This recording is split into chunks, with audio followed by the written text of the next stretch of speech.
You see, the way Nigeria has gotten to now, where the life of the citizens has become meaningless, worthless, with no value to those that call themselves leaders, I ask myself, are we going to continue like this? Nigerian government now sacrifice the lives of Nigerians to please the Fulani terrorists on daily basis. See, whether you agree or not, you cannot tell me that the mayhem being lynched upon Nigerians by this Fulani is not proudly supported by the powers that be. Otherwise, you should be explaining to Nigerians and the world why the security agency are not going after them. Even the security agency, I mean our soldiers, our uniform men that have been sent after these bandits are also victims because they are not equipped. They are deliberately not equipped because they don't want them to have the upper hand. How can you say a country like Nigeria, with all the wealth and natural resources, human resources, with everything that a nation needs to prosper, cannot curtail insurgency? It's not done now. Insurgencies that have taken this long, obviously, is benefiting some persons, which we know. But the reason why I'm doing this video is to ask Nigerians, now that the government has failed in their primary responsibilities, which is the protection of life and citizens of their life and properties of their citizens, now that they've failed, and they've also denied us the right to defend ourselves, what next for the Nigerian man and woman living in Nigeria?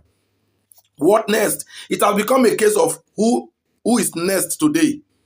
That is how it is. They cannot defend us, and they've asked us not to defend ourselves.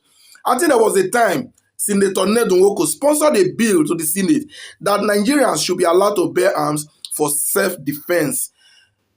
But the agency in charge of arms control, whatever, went against that bill at that time.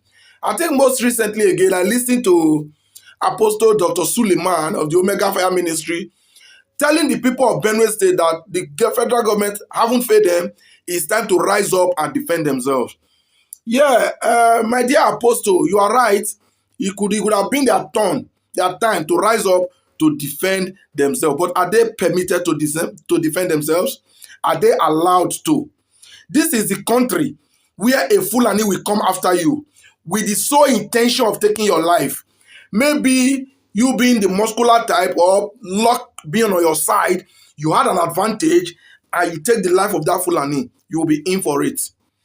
We have a case in our hands, what happened not long ago. I mean the case of the 29-year-old Sunday Jackson from Adamawa State, the one I'm displaying his photograph now. We all know what happens. This young man was in his farm when a Fulani man, terrorist, came with a dagger with an attempt to buy the guy. The guy has an advantage and sent the Fulani man to the greatest beyond. He was taken to the court. The court convicted him of murder. They found him guilty and sentenced him to buy. They appealed it. The appeal upheld the judgment of the High Court, and subsequently they went to Supreme Court. Nothing changed. And to every of these judges that were involved in this case, see, justice might be blind. That doesn't mean that the judges should as well be blind. The best form of defense, they say, is to attack first. How would you blame a man who defended himself, who chose to stay alive? If that Fulani guy had his way over Sunday Jackson's lifeless body would have been met in the farm by the family and they would take him for burial. Nothing will happen. You see the one happening in Benue State now. Should the people of Benue now heed to the advice of Apostle Johnson Suleiman, which is the right thing to do? Because if the man protecting you has failed, you protect yourself. So should the Benue people bank on this to say, okay, let's come together, let's form a vigilante group, community civil defense, let's get arms and wait for these people. This Fulani will come to attack you. They will definitely come to destroy and to buy. Now, these Benue people might have an advantage and buy some of these Fulani people. Trust me, that's when you will know that the Nigerian Civil Security Agency have strength. The DSS will be at work. The Nigerian police, they will go into Benue and be picking people. We saw what happened in Uromi not long ago now. Before that Uromi 16 incident, Uromi has been on fire. People go to farm and they don't return. To the extent that they were not even going to people's home. People's children were missing.